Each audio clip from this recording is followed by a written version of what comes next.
새벽 기도 때문에 새벽에 나오면요, 이제 참 확연히 가을이 가까웠다 이런 이제 마음이 듭니다. 계절이 바뀔 때마다 조금씩 이제 변화가 되죠. 옷도 이렇게 좀 바뀌고 우리 몸이 이제 적응을 해야 되기 때문입니다. 변화는 우리의 삶을 이제 새롭게 만드는 계기가 됩니다. 고집할 수 있는 것도 아니고 뭐 아집을 부리면서 나는 그렇게 되지 않겠다고 하면 내 몸이 고생을 합니다. 생각도 마음도 다 그렇습니다. 변화가 되는 것에 우리가 순적히 우리 자신이 좀 잘 맞춰 나가는 것이 필요합니다. 가장 큰 변화는 주님 앞에서 우리의 신앙의 구조와 내용이 다 바뀌는 거예요. 제가 그래서 지금까지 뭐 여러 부분으로 또 사도신경을 할 때도 그런 말씀을 드렸지만 좀 그런 변화가 있었으면 좋겠습니다. 어느 교회에 이런 일이 있었다고 합니다. 실제로 있었던 일인데요, 찬양 예배를 드리는데 그날 이제 성가대가 찬양대가 찬양하는 주제는 비아돌로사, 고난의 길, 주님 올라가신 그 길을 이제 그렇게 찬양하는 그런 내용이었다고 합니다. 곡 중에 솔로 부분이 있어서요, 성가대원 중에 이제 솔로를 해야 되는데 솔로를 부르는 그 성가대원이 노래를 잘 하다가 갑자기 노래를 뚝 하고 멈춘 거예요. 그러니까 사람들이 당황을 하겠죠. 성가대원도 당황을 하고 뭐 지휘자도 당황을 하고 함께 참여한 성도들도 당황을 하겠죠. 그 성가대원이 그렇게 이제 한참을 조금 생각하는 것처럼 이렇게 보이더니 다시 하겠습니다 하고 그렇게 얘기를 하는 거예요. 근데 사람들이 이제 뭐 예배 분위기가 어수선해지고 또 뭐 사람들이 웅성거리기도 하고 어쨌든 예배가 끝났어요. 끝났는데 예배가 끝난 후에 이제 목사님이 그냥 있을 수는 없어서 그 성가대원을 불렀어요. 이제 독주를 하게 된 중간에 솔로를 하게 되는 그 이제 단원을 불러가지고 왜 그랬냐 물어보니까요, 그 단원이 이런 얘기를 합니다. 사실은 내가 찬송을 부르는데 찬송을 부른 게 아니라 노래를 부르고 있더래요. 마음에 자기가 정말 주님 올라가신 그 고난을 생각하고 묵상하고 그 고난에 참여하고자 하는 그 어떤 진정성이 없이 그냥 자기에게 주어진 노래니까 그냥 입술로만 그렇게 노래를 부르고 있더래요. 그 생각이 갑자기 노래를 부르고 찬송을 부르는데 그게 마음에 가득하더래요. 자기도 모르게 그냥 노래를 멈추고 그래서 이제 잠시 생각을 하다가 그런 일이 발생을 했다는 거예요. 목사님 입장에서는 좀 사실은 혼내려고 불렀는데 뭔가 목사님 마음에서도 울컥하고 올라오는 게 있더래요. 왜냐하면 진정성, 중심의 진실, 그게 느껴지더래요. 여러분, 오늘 온 세상은요 전부 다 보시면은 척이라고 하는 어떤 쇼로 가득합니다. 심지어는 신앙의 세계, 교회 안에서도 우리가 믿음이 없는데 믿음 있는 척 해야 돼요. 우리 다 사실 인생은 연약하기 때문에 잘못을 범할 때가 있습니다. 근데 잘못이 없다고 인정을 받기 위해서 다 알고 있는데 나는 의를 부르짖어야 돼요. 근데 오늘 그런 시대 속에서 좀 어리석게 보이고 사람들에게 어떤 면에서는 은총을 받을 수 있지만 그 성가대원이 그 마음에서 있던 그 중심의 진실, 정말 자기의 삶이 이렇게 하는 것이 아니라고 하는 것을 직면함으로 말미암아 그렇게 하는 것들이 목사님의 마음에 남더라는 것입니다. 우리는 오늘 이 자리에 예배 드리기 위해서 모였습니다. 제가 이 위에서 보면 다 보입니다. 안 보이는 것 같아서 자세하게 볼 수 없지만 그러나 여러분들의 눈빛, 여러분의 몸의 태도를 가지고 저는 판단을 하는 것은 아니지만 저분은 정말 예배를 온전하게 드리는구나, 저분은 좀 부족하구나 하는 것들이 가끔은 툭툭하고 걸리거든요. 근데 예배가 뭡니까? 예배가 우리가 종교 행위를 잘 수행하는 것이 과연 그게 예배를 드리는 걸까요? 우리 하나님은 절대로 사람을 외모로 취하지 않고 그 중심의 진실, 속사람을 보시는데 우리가 종교 행위를 잘 수행한다고 해서 오늘 이 1시간 내외 예배를 드리고 난 후에 나는 만족을 하며 나갈 수 있겠느냐 하는 거예요. 우리의 중심의 진실, 진정성은 어디 있느냐 하는 거죠. 그래서 예배하기 위해서는 예배를 고백적인 행위가 돼야 된다. 고백적인 행위가 돼야 된다라고 얘기를 하고 있어요. 여러분, 고백이 뭡니까? 고백. 좀 쉽게 좀 설명드리면요, 예를 들면 청춘 남녀들이 서로 연모의 정을 품게 되었습니다. 그래서 그들이 연애 기간에 정말 불타는 듯이 그렇게 연애를 하고 결정적인 시기에 이제 프로포즈, 고백을 해야 됩니다. 근데 여러분 잘 한번 생각해 보십시오. 아무리 형식을 갖춘 프로포즈를 하고 그 안에 뭐 대단한 이벤트가 있어가지고 촛불도 켜고 풍선도 막 날리고, 거기에 꽃다발도 막 주고 뭐 반지도 막 준비해서 주는데 그 안에 알맹이는, 고갱이는, 핵심은 사랑이에요. 사랑. 사랑 없이 그런 것들을 한다고 하면요, 제가 생각할 때 그건 다른 목적이 있는 거예요. 다른 목적. 심지어는 사기치기 위해서 그렇게 할 가능성도 있다는 거예요.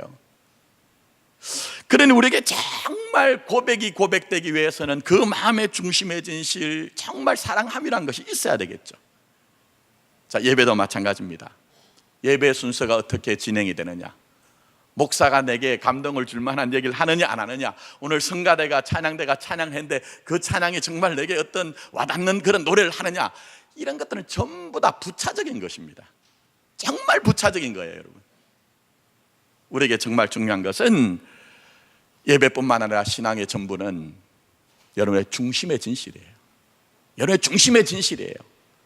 내가 얼마나 이 교회에 몸을 담고 오랫동안 세월에 그런 것들을 녹여서 이 교회의 일원이 되었느냐, 우리의 집안이 뭐 5, 6대 그렇게 예수를 믿었느냐, 뭐 이런 것들은 내 자랑은 될 수 있지만 주님이 받아들일 만한 중심의 진실은 아니거든요. 그래서 저는 오늘 예배를 드린 여러분들이 정말 주님 앞에 나갈 때 마음과 뜻과 힘과 성품을 다하여 사랑함으로 주의 은혜 보좌 앞에 나갔으면 좋겠어요. 그럴 때 회복이 일어납니다. 그럴 때 치유가 일어나고요. 그때 하늘의 뜻이 여러분의 가정과 여러분의 걷는 걸음 가운데 그 하늘의 뜻이 여러분에 이루어지는 놀라운 은혜가 우리 가운데 임하는 것입니다. 그래서 우리가 사랑 아닌 것으로 하는 것은요, 전부 다 허사를 경영하는 일이다. 허사를 경영하는 일이라고 성경 우리에게 얘기하고 있어요. 저는 오늘 예배를 드리는 동안 또 여러분이 삶의 현장에서 신앙으로 살아갈 때도 정말 주님과의 관계 속에서 그 중심의 진실, 사랑의 관계를 맺어서 언젠가 주님 앞에 섰을 때 옳다구나, 옳다구나, 네가 착하고 충성된 자로 살았구나 하는 그런 주님의 칭찬을 받았으면 좋겠다는 것입니다. 자, 그런데 문제가 하나 있습니다. 그게 뭔지 아십니까? 사랑으로 응답하기 위해서는, 사랑으로 반응하기 위해서는요, 내가 사랑을 받은 자여야 돼요. 내가 사랑을 경험하는 자들이 사랑을 응답하고 표현할 수 있다는 거예요. 물론 사람은 본유적으로, 본성적으로 사랑이란 게 있어요. 근데 또 하나의 측면은요, 온전한 사랑을 경험하는 자들이 그 사랑을 흘러보낼 수 있다는 거예요. 그래서 제가 이제 상담을 공부하고 상담도 뭐 했던 사람입니다만, 가족치료 상담에서 하는 중요한 원리가 하나 있습니다. 그게 뭔지 아십니까? 부모의 온전한 사랑을 받아야 자신도 가정을 이루었을 때 자기의 배우자, 반려자, 자녀에게 온전한 사랑을 줄 수 있다는 거예요. 안 되는 것은 아니지만 힘들다는 거예요. 자, 그러면 우리가 우리의 이 믿음의 삶에서도 중요한 게 있겠죠? 먼저 받아야 된다는 거예요. 먼저 주님의 사랑을 내가 받고야 내가 온전한 사랑을 줄 수가 있다는 거예요. 그래서 오늘 본문의 말씀을 보시면 사도 바울이 에베소 교인들을 향해서 사실은 노래가 아니라 기도라고 말씀드렸는데, 제일 중요한 가장 핵심적인 기도의 내용이 뭡니까? 주님의 사랑을 알게 해달라는 거예요. 주님의 사랑을 내가 받고 주님의 사랑을 경험해야 내가 온전한 신앙생활을 할 수 있고, 내가 그 사랑을 나타내고 인생의 노래를 부를 수 있기 때문에 주님, 제발 이 에베소 성도들, 내가 사랑하는 주님의 백성들이 주의 사랑을 알게 해주십시오. 이렇게 노래하는 것입니다. 이렇게 기도를 하는 거예요. 그래서 지난주에는 제가 두 가지 말씀드렸습니다. 주님의 깊고 깊은 사랑, 내가 가진 인생의 깊이보다 더 깊은 곳에서 나를 사랑하시는 그 사랑, 그게 바로 십자가의 사랑이잖아요. 십자가의 사랑. 주님의 높고 높은 사랑, 죽으시고 부활하신 주님이 지금도 하나님 보좌 우편에 그냥 계신 것이 아니라 뭘 하신다고요? 강구하신다고 했잖아요. 그게 바로 주님의 높고 높은 사랑이라는 거예요. 저는 우리 교회나 오늘 예배 참여한 여러분들이 주님의 높고 높은 사랑, 날 향한 깊고 깊은 사랑을 경험함으로 말미암아 모든 일에, 어떤 일에든지 최종적인 승리를 할 수 있는 넉넉한 믿음의 사람이 되기를 예수님의 이름으로 다시 한번 축복합니다. 자, 오늘은 이제 이 에베소 성도를 위해 기도했던 이 기도의 나머지 부분을 통해서 우리가 좀 경험하고 우리가 누려야 되는 주님의 사랑이 무엇인지 한 가지만 좀 우리가 살펴보도록 하겠습니다. 오늘 결론입니다. 주님은 우리에게 그 주님의 사랑의 넓이를 알라고 얘기하세요. 주님의 사랑의 그 넓이를 알고 그 사랑을 노래하라고 말씀하십니다. 자, 그러면 주님의 사랑의 넓이가 뭡니까? 주님의 사랑의 넓이가 뭘까요, 여러분? 여러 가지로 생각해 볼 수 있지만 하나로 정리해 드리면 나보다 더 나를 사랑하시는 것이 주님의 사랑의 넓이에요, 여러분. 나보다 더 나를 사랑하시는 것이 주님의 사랑의 넓이입니다. 그 사랑의 넓이로 지금도 여전히 연약하고 때론 초라하고 때론 좁아진 우리의 인생을 주님께서는 포기하지 아니하시고 우리의 인생을 전부 안아서 함께 가시는 것이 넓고 넓은 주님의 사랑인 것입니다. 오늘 예배 가운데 있는 여러분들이 이 넓고 넓은 주님의 사랑을 인정했으면 좋겠어요. 그 주님의 사랑을 만났으면 좋겠어요. 그러면 이 사랑 어떻게 만날까요? 여러분, 넓고 넓은 주님의 사랑을 경험하신 적 있습니까 혹시?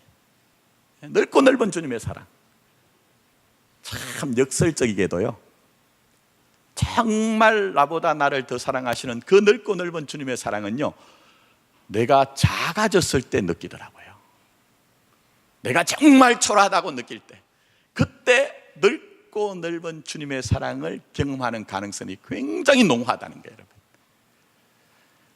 이번 주 목요일부터 이제 전반기에 했는데 전반기에 큐티 학교는 많이 들어오지 않았어요. 근데 이제 후반기 큐티 학교는 낮에도 열고 밤에도 엽니다. 우리가 정말 하나님의 말씀을 좀 인질하고 느끼고 누리는 방법 중에 하나는 말씀을 정말 묵상하는 거거든요. 근데 말씀 묵상으로 끝나면 안 되고 사실은 그 내가 받았던 말씀을 내 곁에 있는 지체들과 나눌 때에 그게 진짜 하나님의 말씀의 능력이 됩니다.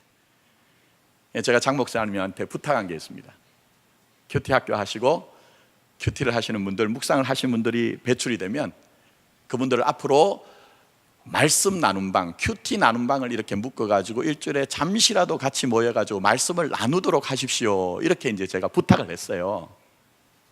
근데 제가 과거에 그 큐티 나눔방을 할 때 이런 경험이 있습니다. 한 주에 이제 정해진 분량을 가지고 말씀을 묵상하고 이제 와가지고 묵상한 것을 나누는데요, 그 가운데 여자 집사님 한 분이 계셨어요. 이분은 그 교회에서 굉장히 좀 뭐 말씀드리긴 죄송합니다만 좀 살살 맞고 또 사람들이 가까이 가기가 조금 이제 사람들이 두려워할 만큼 그런 분이었어요. 근데 그날 이제 큐티 나눔을 하는데 이분이 그날은 이상하게 전부 자기를 다 오픈을 하셨어요. 제가 그걸 간략히 말씀드립니다. 다 말씀을 드리지 못하고, 그러니까 이런 얘기예요. 사람들이 자기를 볼 때는 괜찮은 믿음 좋은 남편과 자녀들과 함께 믿음의 가정을 이뤄서 뭐 경제적으로도 문제가 없고 괜찮게 사는 것처럼 보이지만 사실은 자기는 누구에게도 말한 적이 없는데 늘 좀 불안했다는 거예요. 감정의 기복이 있어가지고 우울한 감정을 느끼기도 하고, 그래서 자기는 누군가 자기에게 다가올 때 그걸 좀 받아들이지 못하고 자기도 가까이 가지 못했다는 거예요. 근데 지난주에 말씀을 묵상하는 가운데 하나님이 말씀을 통해서 성령님으로 자기에게 터치를 하셨다는 거예요. 터치를 하셨다는 거예요. 그러면서 자기가 한 번도 하지 않은 얘기를 그때 이제 털어놓기 시작합니다. 자신은 아주 어릴 때에 부모님이, 아버지와 어머니가 아주 불화가 깊었대요. 그래서 자기의 어린 시절을 기억하지도 못할 때에 그 부모님들이 헤어졌대요, 여러분. 근데 문제는 뭐냐 하면은 아버지도 어머니도 어느 누구도 자기를 맡으려고 하지 않았대요. 결국에는 큰아버지, 큰어머니, 큰 집에서 어쩔 수 없이 이제 자기를 맡았다는 거예요. 여러분, 어쩔 수 없이 자기 조카를 맡았으니 무슨 뭐 큰 사랑을 주겠습니까? 늘 이제 조카는 사촌들, 자기 자식들에 비해서는 좀 늘 후순위, 뒷순위로 밀려나고요. 제가 그분의 편으로 그냥 말씀을 드립니다. 오해 없이 들으십시오. 그분이 이런 얘기예요. 자기는 어릴 때부터 늘 듣는 얘기가 애미도 버린 년이라는 얘기를 들었다는 거예요. 늘 귀에 딱정이가 않도록 그 얘기를 들으면서 그렇게 자랐다는 거예요. 그래서 자기는 거기서 생존하기 위해서 발버둥을 치면서 이를 악물고 살고 그야말로 과학을 하다시피 그렇게 공부를 했는데요, 청소년기엔 자기가 자기 곁에 아무것도 없는 것을 너무 힘들어서 찾다가 교회 갔는데 큰 집에서 그렇게 반대를 했대. 그런데도 이를 악물고 교회를 나가가지고 그렇게 살다가 어느 날 믿음 좋은 청년을 만나가지고 가정을 이뤘는데, 문제는 뭐냐? 자기 인생의 그 어두운 그늘을 다 벗었다고 생각하는데 왠지 늘 마음이 공허하고 외롭고 뭔가 불안하고 누군가 나를 버리는 것이 아닌가 하는 그런 느낌들이 있더래요. 근데 그 주의 본문이 시편 말씀이었는데요, 시편 27편 말씀을 묵상하는 중에 27편 10절, 거기에 자기의 마음이 울렁거리더래요. 거기에 자기의 마음이 울렁거리더래요. 그 한 구절, 내 부모는 나를 버렸으나, 내 부모는 나를 버렸으나, 그 한 말씀, 그 한 문장이 자기 가슴에 확 들어오면서 자기 어린 시절이 주마등처럼 지나가면서 그렇게 외로워하던 자기 어린 시절이 보이더라. 그래서 그 말씀을 앞에 두고 팡팡 울었다는 거예요. 팡팡 울었다는 거예요. 얼마나 울었는지 모르는데 한참을 울고 난 후에 다시 말씀을 보니까 그 다음에 말씀이 눈에 들어오는 거예요. 내 부모는 나를 버렸으나 여호와는 나를 영접하시리로다.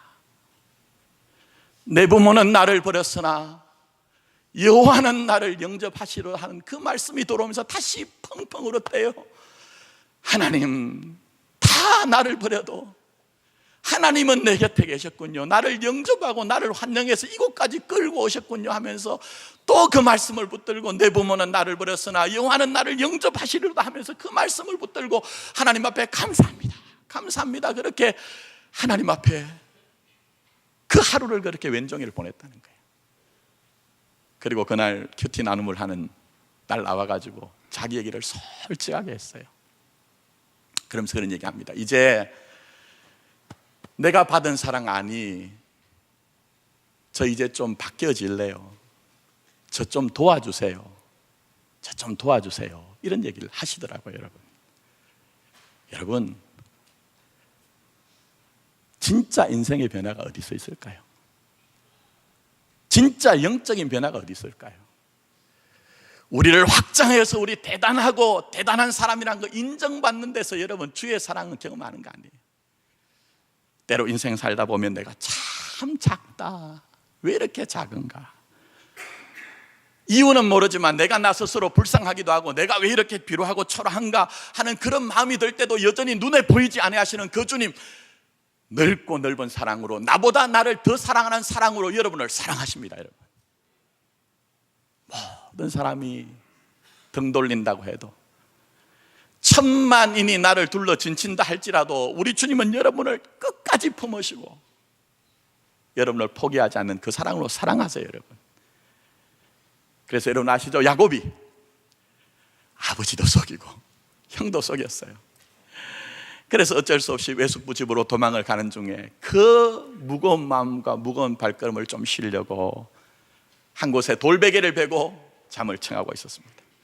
무너진 인생이에요. 무너진 인생. 자기 곁에는 아무도 없다는 그런 마음을 가지고 그가 그곳에서 돌베개를 베고 잘 때 어떤 일이 있습니까, 여러분? 그 밤에 하나님께서 꿈을 보여주시는데 하늘에서부터 땅으로 사닥다리가 내려오고 그게 천사들이 하나님의 사자들이 오르락내리락 하는데 그 끝에서 하나님의 음성이 들립니다. 나는 지금 이렇게 좁고 좁은 곳에서 아무도 내 곁에 없다고 생각할 때에 하나님의 그 음성이 들리는데 내가 너와 함께 있다고 말씀합니다. 내가 너와 함께 있다고 말씀하십니다. 그리고 주님이 하나님이 말씀하실 때 내가 어디로 가든지 너를 지키겠다고 말씀합니다. 너를 떠나지 않겠다고 얘기합니다. 얼마나 감격적일까요? 얼마나 감격적일까요? 그래서 야곱이 잠을 깬 후에 하는 얘기가 뭡니까? 여호와께서 여기 계시거늘 내가 알지 못하였도다. 내가 알지 못하였도다. 도무지 아무도 내 곁에 없다고 생각하고 나는 실망하여서 모든 것들을 박탈당했다고 생각하는 그 순간, 그 절망의 밤에도 하나님은 나와 함께 하셨다는 겁니다.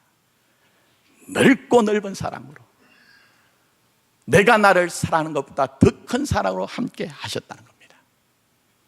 오늘 예배 가운데 있는 저와 여러분들이 이 사랑 인정하고 이 사랑을 믿을 수 있는 여러분 되기를 원하는 것입니다. 더 나가서 때로는 여러분 한번 잘 생각해 보세요. 우리 인생의 끝 지점에서 마지막 지점에서라도 누가 뭐라고 하든 나는 좀 나를 믿을 수 있어야 돼요. 그렇지 않습니까, 여러분? 나는 나를 좀 신뢰할 수 있어야 됩니다. 그래서 우리가 때로는 참 다른 사람들이 나를 믿지 않는 그 순간에도 내가 나를 향해서는요, 괜찮아, 다른 사람들 너 마음 몰라도 괜찮아, 이렇게 좀 자기에게도 얘기를 할 수가 있어야 돼요. 그런데 실제적으로는 살다 보면 내가 나에게 소망이 되지 않을 때가 있어요. 내가 나에게 위로가 되지 않을 때가 있어요. 왜 나는 이 정도밖에 되지 않느냐고 내가 나에 대한 그런 기대를 우리가 버릴 때도 있더라고요. 근데 그 순간에도 나보다 나를 더 사랑하시는 주님은 나를 포기하지 않으세요. 절대 포기하지 않으세요. 그래서 여러분, 기드온 아시죠? 기드온에게 어느 날 하나님의 사자가 왔어요. 근데 하나님의 사자가 뭐라고 하나님의 말씀을 전합니까? 큰 용사요, 큰 용사요라고 얘기를 해요. 근데 기드온 입장에서 보면요, 이거는 도무지 이해가 되지 않는, 받아들일 수가 없는 얘기예요. 왜 그렇습니까? 기도는 우선 사람을 두려워하는 사람이에요. 큰 용사는 고작하고 사람을 두려워하는 사람입니다. 하나님의 사자가 기도원을 찾아왔을 때는요, 추수할 쯤이거든요. 밀을 추수할 쯤. 근데 말씀을 보시면 참 희한한 장면이 나옵니다. 저는 농사를 짓지 않아서 모르겠습니다만 추수를 하고 탈곡을 하면 좀 넓은 곳에서 해야 됩니다. 마당에서 하든지 아니면 밭에서 해야 되는데 포도주 접틀 안에서 탈곡을 하고 있어요. 제가 자세히 설명드리지 않지만 포도주 접틀이란 것은요, 유대 사람들이, 이스라엘 사람들이 돌을 깎아서 만든 것인데 한 내외가 한 2m 정도 되는 좁은 것이에요. 근데 그 안에 들어가 가지고 주스를 해서 탈곡을 하거든요. 무슨 얘기입니까? 이유가 있습니다. 그 당시에 미디안과 연합했던 여러 민족들이 이스라엘 메뚜기 떼처럼 쳐들어왔어요. 그러면서 거기에 진영을 차려놓고는 이스라엘 사람들이 파종을 해서 밀 이삭이 필 때쯤 되면 낙타들을 몰아서 그 밭에 보내버리는 겁니다. 그러면 그 낙타들이 그야말로 방목이 되는 거예요. 그렇게 약탈을 당하고 난 이후에 겨우 남은 그 밀 이삭이 피고 추수할 때쯤 되면 또 쳐들어와 가지고 이 이스라엘 사람들이 고생하고 수고했던 걸 전부 다 빼앗아가는 거예요, 여러분. 그래서 기드온이 이렇게 포도주 접틀 속에 들어가서 추수를 해서 탈곡을 하는 것입니다. 그러나 사실은 이 말씀은요, 뭘 얘기하느냐? 과도하게 두려움에 잡혀 있다는 거예요. 현실보다 훨씬 과장되게 사람들을 두려워하고 있다는 거예요. 그런데 하나님은 기도에 뭐라고 한다고요? 큰 용사요, 큰 용사요라고 얘기합니다. 자, 그 다음에 또 다른 문제가 있습니다. 그것은 바로 모든 원인을 하나님께 돌리고 있어요. 이게 심각한 거예요, 여러분. 하나님의 사자가 기드온에게 찾아왔을 때 기드온이 이런 얘기합니다. 하나님이 우리와 함께 하시면 어떻게 이런 일이 있습니까? 라고 얘기합니다. 내가 당하고 있는 일들, 이스라엘 민족이 당하고 있는 일들을 전부 다 책임을 하나님에게 전가를 해버리는 거예요. 여러분, 우리가 그려내는 신앙이란 것은 이런 것이잖아요. 느헤미야가 예루살렘 성벽을 재건하러 왔을 때 하나님 앞에 기도했던 게 뭡니까? 나와 우리 조상의 10조의 죄를 용서해달라는 것 아닙니까? 자기 책임을 자기가 인정하는 거거든요. 근데 이 기도는 하나님의 사자가 왔을 때 왜 우리에게 벌어지는 모든 일들이 다 이렇게 벌어지는 것입니까? 이 일의 원인은 하나님에게 있는 것이 아닙니까? 라고 하나님에게 책임을 전가하고 있어요. 근데 하나님 어떻게 하십니까? 큰 용사여, 큰 용사여라고 말씀하시면서 양털을 가지고 시험할 때 하나님이 설득시키고 이해를 시키고 계세요. 자, 그 다음에 또 더 심각한 문제가 등장합니다. 그것은 기도원이 근본적으로 하나님을 믿질 못해요. 우리는 그래도 오늘 이 아침에 예배를 드리는 것은 내 안에 겨자씨만한 믿음이라도 있어서 하나님 앞에 예배를 드리잖아요. 근데 이 기도원은 하나님의 사자가 왔을 때 믿음이 없는 자예요. 하나님의 사자가 기도원에게 이스라엘을 네 손에 맡겼으니 네가 이스라엘을 미디안의 손에서 구원해낼 것이라고 얘기를 하고 있어요. 우리 기대는 하나님 감사합니다, 아멘. 내가 하나님의 말씀을 따라서 이제 순종하고 하나님의 말씀의 능력을 붙들고 나가겠습니다 하지 않습니다. 오히려 기도는 하나님에게 내 집안은 므낫세 지파 중에서 가장 작은 집안이고 그 집안에서 우리 집은 정말 작은 집인데 이렇게 작은 내가 뭘 할 수 있습니까? 난 하지 못합니다. 나는 안 합니다. 할 수가 없습니다라고 그렇게 지금 반응을 하고 있는 거예요. 어떻게 생각하십니까? 이 겸손이라고 생각하세요? 어떤 목사님들은 이 관계를 가지고 기도원이 겸손하다는데 제가 볼 땐 겸손 아니에요. 오히려 영적인 교만이에요, 여러분. 하나님이 할 수 있다고 할 때는 내가 연약하고 내가 미약하고 내가 능력이 부족해도 하나님 당신이 내게 하라고 하실 때는 하나님이 되게 하신 것 아닙니까? 라고 하고 주님을 믿어야 돼요. 그런데 기도원은 그렇게 하지 못하는 불신이 이 안에 팽배한 거예요. 그래서 오늘 오히려 겸손한 것이 아니라 사실은 하나님 앞에서 불신하고 하나님 앞에 교만한 거예요. 근데 하나님 어떻게 하세요, 여러분? 제가 말씀을 묵상하다 보니 제 입장이었으면요, 됐다, 너 마음 알았다. 너 아니어도 얼마든지 많은 사람이 있어. 내가 돌들로도 아브라함의 자손을 만들 수 있는데 아니 내가 굳이 너에게 일을 맡겨야 되겠느냐? 그렇게 해야 될 것 같아요. 근데 하나님 어떻게 하세요? 큰 용사여, 주님 포기하지 않으시고 주님 중단하지 않으시고 결국은 이해시키고 설득시켜서 아버지 하나님의 일을 하게 하신 거예요, 여러분. 이게 바로 넓고 넓은 우리 주님의 사랑인 것입니다. 우리는 이 사랑을 알아야 됩니다. 이 사랑을 경험해야 됩니다. 이 사랑을 그리고 더 나가서 믿어야 됩니다. 그럴 때만 온전해지는 거예요, 여러분. 내 삶의 다른 모든 조건이 다 갖춰진다 할지라도 주님의 이 넓고 넓은 사랑을 알지 못하고 믿지 못한다면 우리는 부족한 거예요, 여러분. 그러므로 오늘 예배 가운데 있는 저와 여러분들이 나보다 더 나를 사랑하시는 주님의 사랑을, 그 십자가의 사랑을 인정하고 받아들이고 경험하는 여러분이 되었으면 좋겠다는 것입니다. 그래서 이 사랑을 경험했던 사도 바울은 우리가 다 이해할 수 없지만, 다 가늠할 수 없지만 그 넓고 넓은 아버지 하나님의 사랑에 대해서 로마서 8장 35절에 이렇게 고백을 합니다. 우리 잘 아는 말씀이에요. 제가 한번 읽어드릴 때, 봉독해드릴 때 내게 있는 넓고 넓은 사랑이 무엇인지를 한번 잘 살펴보십시오. 누가 우리를 그리스도의 사랑에서 끊으리요? 환난이나 곤고나 박해나 기근이나 적신이나 위험이나 칼이랴. 기록된 바 우리가 종일 주를 위하여 죽임을 당하게 되며 도살당할 양같이 여김을 받았나이다 함과 같으니라.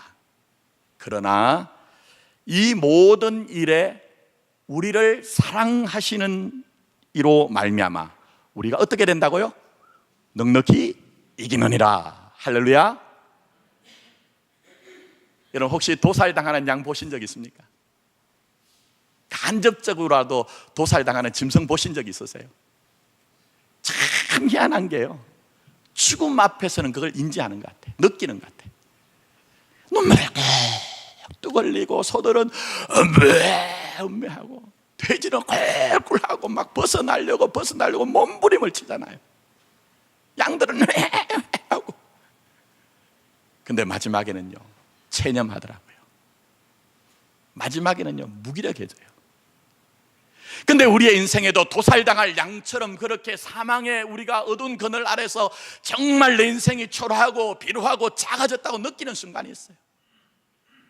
내가 과연 이 좁은 곳에서 벗어날 수 있겠느냐는 그런 절망감과 무력감이 우리 가운데 덮여질 때가 있어요. 그러나 그 순간에도 나보다 나를 더 사랑하시는 주님의 사랑이 교회와 성도에게는 분명히 있습니다.